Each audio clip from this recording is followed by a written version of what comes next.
Charles, it's the morning edition, but it's still Sunday, and we're still with Charles. How are you? I'm very well, thanks. I'm in an undisclosed location in Europe now, getting some errands done that I could not accomplish in Asia. That's good. And I have to report that, you know, the European path that they've been on with this European Union is like dedicating yourself, determining that you're an alcoholic and dedicating yourself to drinking as much gin as possible. I mean, it's this. I've been coming to Europe since 1970, and there were moments, I'd say, especially in the 90s and the '00s, when Yeah. Europe was doing well. And it was interesting and it was promising. And all the arguments they would make is that if you add up the populations of all the European countries, it's greater than the US. Right. There's more wealth in Europe than there is in the US, across all the many European, all the arguments why and there's more style and class and history and all this bullshit. Now it's just like, it strikes me, where I am is very similar to New York, with thugs and beggars and filth and, they don't say for rent, they say, I think, to let. Oh, you're telling people where you are, Charles. Well, I'm saying across Europe, they say to let. Huh. The equivalent, and it's the I is silent in toilet, because it's becoming one big fucking toilet bowl. I mean, they have open borders, they have excruciatingly high taxes, they have government sectors across most of the European countries that are Western European. The government's share is way too high a percentage of the economy. No sensible private sector, fleet of foot promising company is concentrating assets and hiring employees in these countries, because it's very expensive to fire them, and it's very expensive to pay them, and all this kind of stuff. So a headline level comparison of Europe and Asia is that Europe is, what was that store in Boston that was a discount store that I think went out of business? Filene's Basement. Yeah, this is Maxwell sub basement, and across Asia. I mean, I was really struck. Now that I'm not there anymore, I can say I was in places as big as Jakarta and Surabaya, which are two big cities in Indonesia. But I was in a smaller town. I was in Borneo, in a town called Kuching, which is a pretty big town. And the airport in Kuching, in many ways, and even in Penang, the airport is much nicer, much easier to deal with than airports here in Europe. And these airports have been around for a lot longer, in some cases as global clearinghouse airports. And they're just run down, and they stink, and they're filthy. Yeah. And they have the same problem when you get out of homeless people. I mean, it's the people who are walking around giving themselves participation trophies and speaking at the World Economic Forum, and charting a new path forward that's, quote, sustainable, and all the buzzwords that are important at the moment. These people belong in the loony bins that have been opened up across the poor countries of the world, so that the insane people can rush across our southern and northern border and vote. This is insane people gone wild. And on that subject, I'm going to say something indelicate, which I may get in trouble for, but I don't care. I've been on Twitter when I talk about Haha and Waltz and the other people in the mix on the other team. I often put in the hashtag idiots are smarter. Now, Yeah. Trump, they're trying to say that Trump is in trouble because he called Joe Biden a retard. And I sent an email around to our close friends saying, actually, in this case, Trump is wrong, because I have a new hashtag: retards are smart. I mean, and I have sympathy for people, and actually, I have admiration for people who raise children who are mentally challenged, because across the entire spectrum of life is a privilege, and life can be enjoyed whether you're a genius or, let's just say, an idiot like Kamala and Hillary and Barack and all these idiots who try to pretend that they through a lifetime of public service, the Obamas now only have $4 mega million mansions. Yeah, no, this is saying that Trump had to be talked out of it. I haven't heard him say that. Donald Trump campaign has been forced to deny reports the former president wanted to call Joe Biden a retard. Yeah, he didn't do it. He just wanted to, according to this. Retarded Joe Biden. Well, did you see what he just did? I just sent you an email.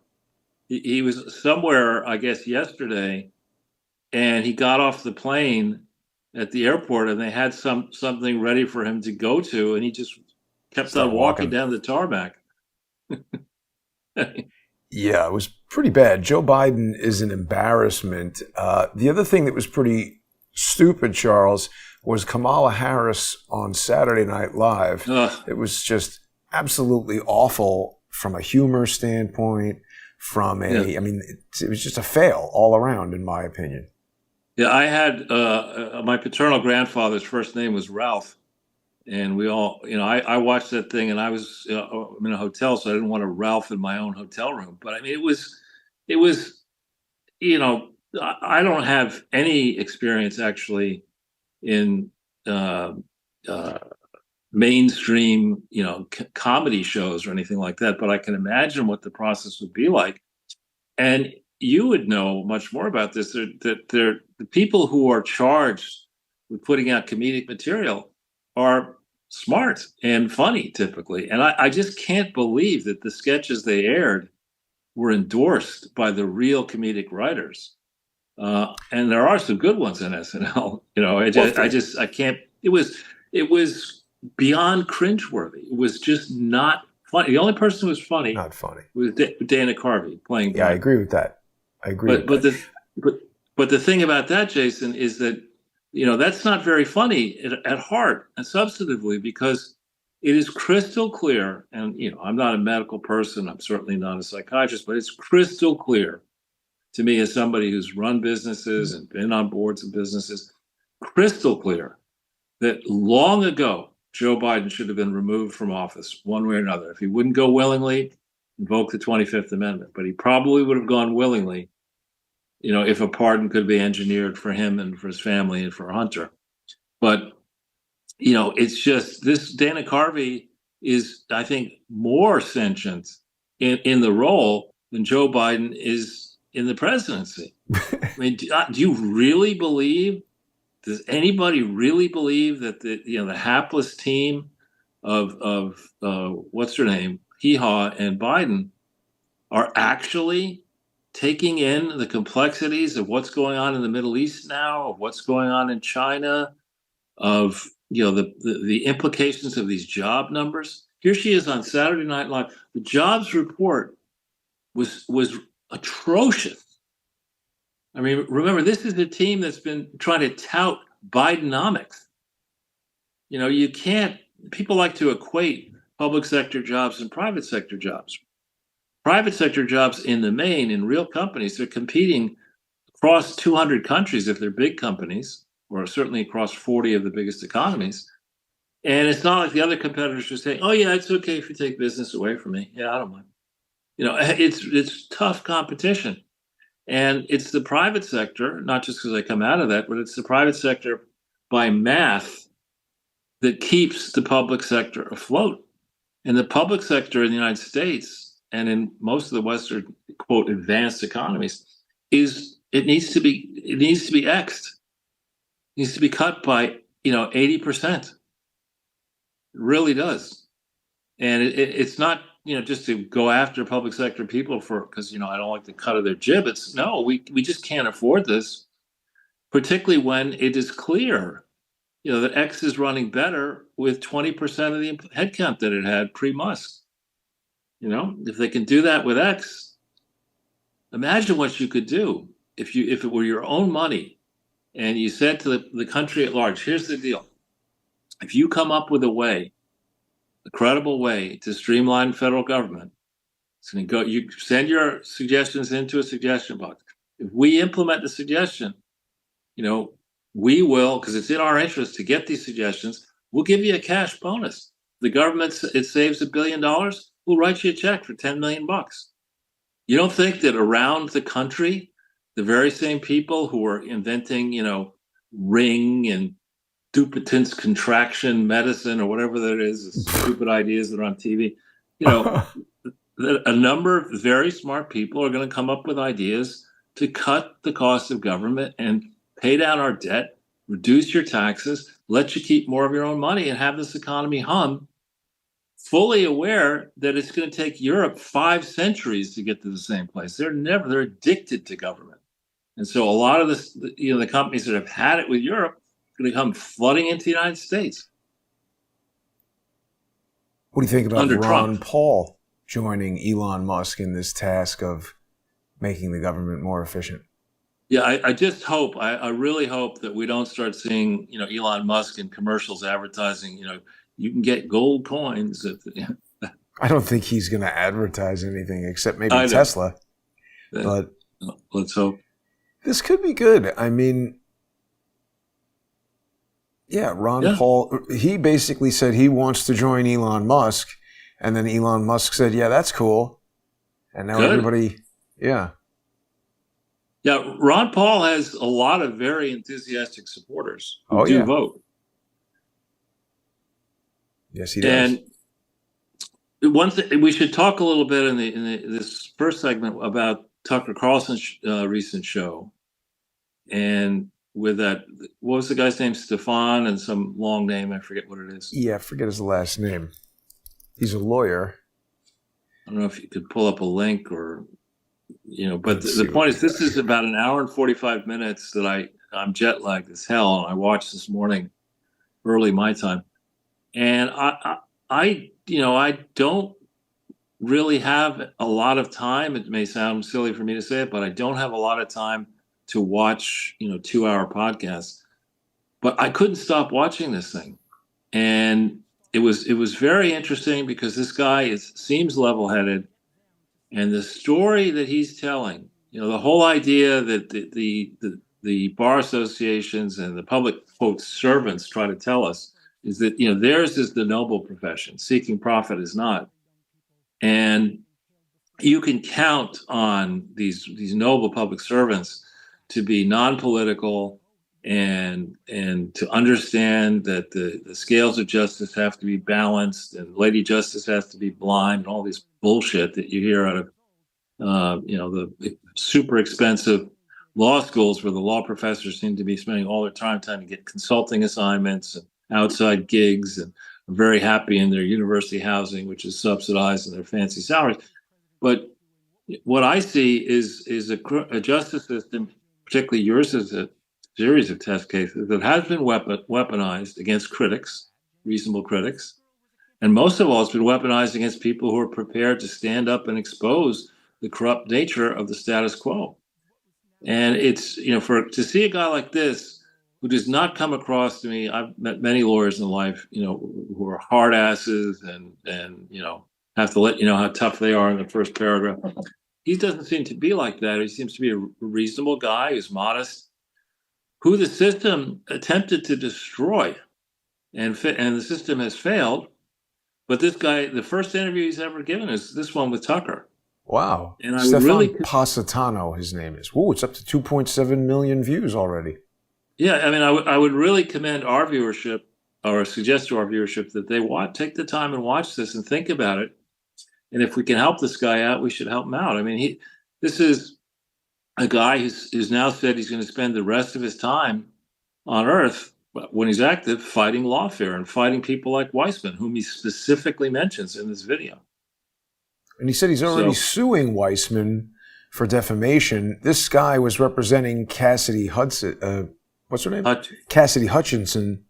Right. And she basically set him up to get him disbarred and criminally prosecuted, seemingly, and I agree with his conclusion, just because any lawyer who would represent Trump, and I mean, frankly, any Trump supporter as well, they want to make it impossible for you to get a lawyer. This is exactly what George's brother did to me. Bar complaints against Larry. This is all of these people involved in this need to be exposed and disbarred and prosecuted harshly. I'm talking about Caproni, Weissman, Weissman especially. Yeah, Well, Eisen, Ben Witties. And, one of the tricks of their trade is abusing nonprofits. Yeah. In the case of Weissman, I don't know if he's paid, but he's maybe getting expenses or at least availing himself of office space and classroom space at NYU Law School, isn't he? Absolutely. He is getting paid. He's a professor there. I would presume he's paid. He's not doing it for free. Well, NYU is a public charity, as is Harvard, as are all these big brand name schools that are in the business of getting the John Paulsons of this world to write $100 million checks so they can increase the tuition costs and pay people like Weissman, if he's paid, and others over the top amounts of money. This is not a public charity. And he talks about something called 65 Lawyers or something. It's some kind of association. Project 65. I think that's Elias, isn't it? It might be. And, they're using that organization to basically further to further one political party over another.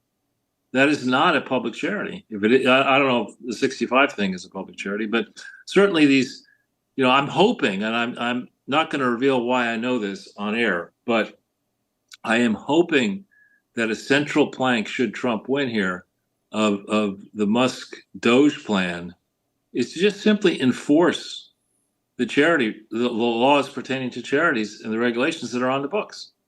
So all you have to do, you have to figure out why they're not being enforced and who's behind that plan. Why was Lois Lerner outed? What was really going on with Lois Lerner? That needs to be figured out. But I think there's some very powerful tools that could be applied to change the tenor of, public charities, so as to say universities in particular, and presidential foundations, other influence-shaping operations. And also the mainstream media, people who are getting FCC, who are making profits off free FCC licenses because what they're doing is supposedly in the public interest, when they're nothing more than an unpaid arm of the Democratic Party. I mean, that's got to change. And examples need to be made. I mean, I don't know if you remember this little Philip that's coming to my mind now, that in the whole January 6th fairy tale, and this man, Stefan, makes excellent points that the January 6th committee is illegitimate, something the Supreme Court needs to get into. But the January 6th legislative branch of government, the subcommittee or the committee of the legislative branch, was engaged and still is engaged, those who are covering all this stuff up, in a process to abuse the judicial branch and abuse the rights of the January 6th, quote, defendants and people like this lawyer, to have an unconstitutional process where legislators don't refer the prosecution to the justice branch.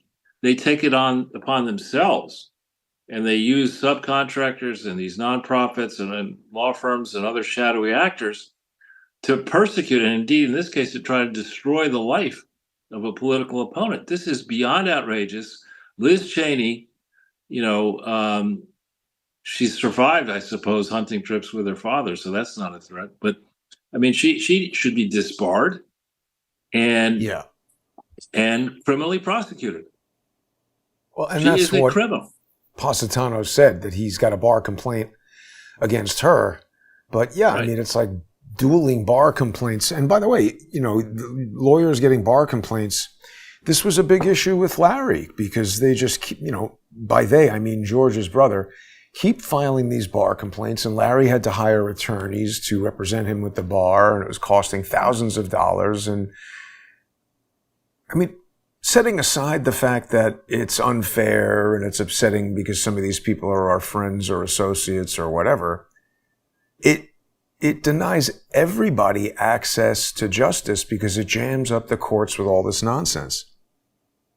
Right. And there is, it's interesting. There are abuses in the English system, but there are a few things that are interesting to me. And one is that obviously the English collection of settled cases is a millennium or more long, right? So there are a lot more settled legal principles that you can't have a spurious claim. You submit something that's been settled and you get your ass handed to you as a lawyer, if not kicked out of the profession.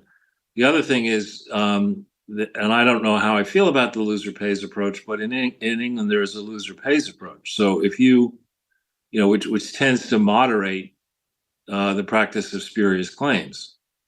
So it also tends to help wealthy people. And so you got to balance those two things off. But yeah, I mean, where we are as a nation now with bad comedians pretending that democracy is at stake under Trump, right? Where is the evidence for that? I mean, we know under the Biden-Harris administration, Bannon just got out of prison. Navarro went to prison.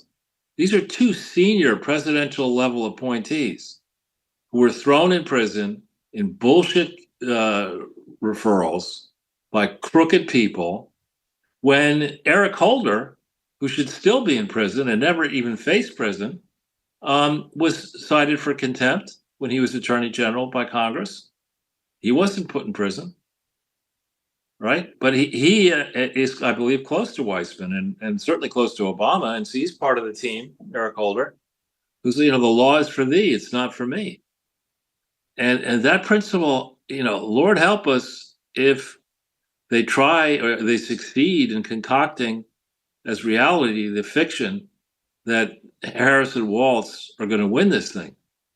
I mean, I cannot. The way I'm looking at this is this should be a landslide victory. It should be a case, and I don't know precisely. I haven't looked at House districts, district by district, and Senate races, race by race. But the mainstream is floating the idea that it's likely Republicans are going to get 52 Senate seats, so they'll control the Senate. House is difficult to figure. People are all over the map on that.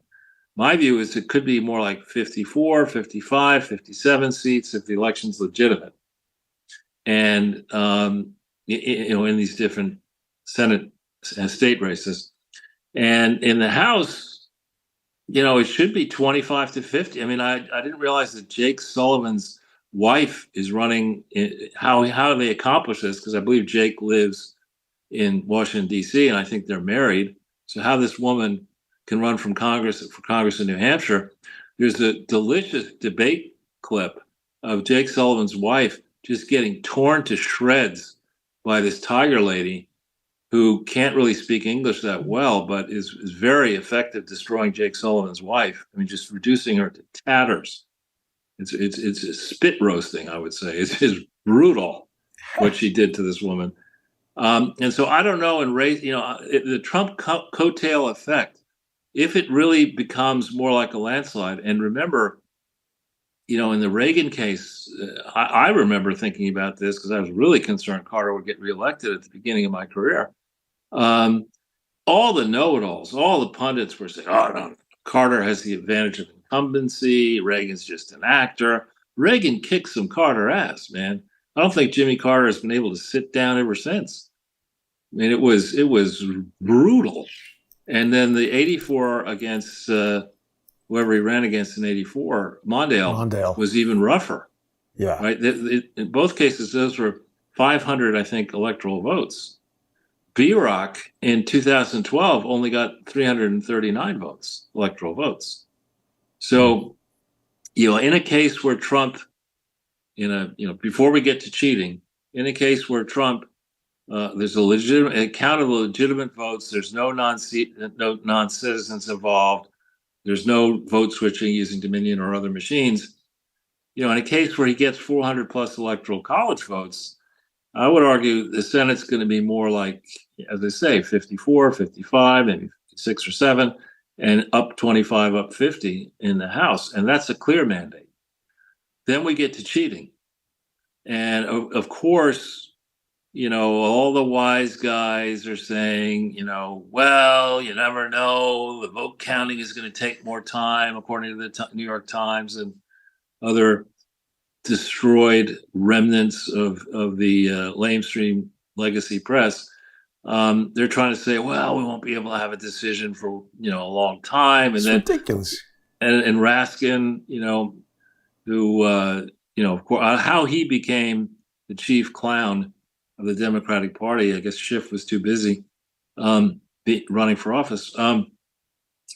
They're out saying, well, even if Trump, if the voters are so stupid as to say that Trump won, he's not constitutionally eligible, they're going to try to say, to actually serve out his term because he's going to be convicted. He's going to be sentenced as a felon in November. And then they're going to say... No, they said it was because he did an insurrection, is what I heard Raskin say. Well, I was getting to that. So on the one hand, they're going to say he's a felon, and next they're going to say that he's also an insurrectionist and cite that arcane law, which really pertained to the Civil War and had nothing to do with this. But they're going to try anyway. And they control the press, and they'll have all this tension. Will the Electoral College certify yes or no? Will the Senate confirm yes or no? All this kind of stuff. And so we'll have uncertainty. And in the uncertainty, we'll also have, the waning days of this disastrous administration. We'll have conflicts probably in the Middle East. Who knows what happens in Ukraine and Taiwan? And there'll be all these, these noble calls on Trump for the good of the country. Why don't you just put country above your petty political interests and, step aside? And we have a new generation of leadership in Ehau Harris and Tampon Tim. I mean, you could have, and there are some pretty smart people who are calling for this to happen. You could have a period of great uncertainty, not unlike the 2000 election. Now I was still working then and spending a lot of time in Ireland. And, we were all riveted after work to TV at what the hell was going on with these dueling press conferences of American flags of Gore and Bush. And we really looked stupid as a country, for the protracted period when dangling chads. Yeah, and Hillary was talking about W was selected, not elected.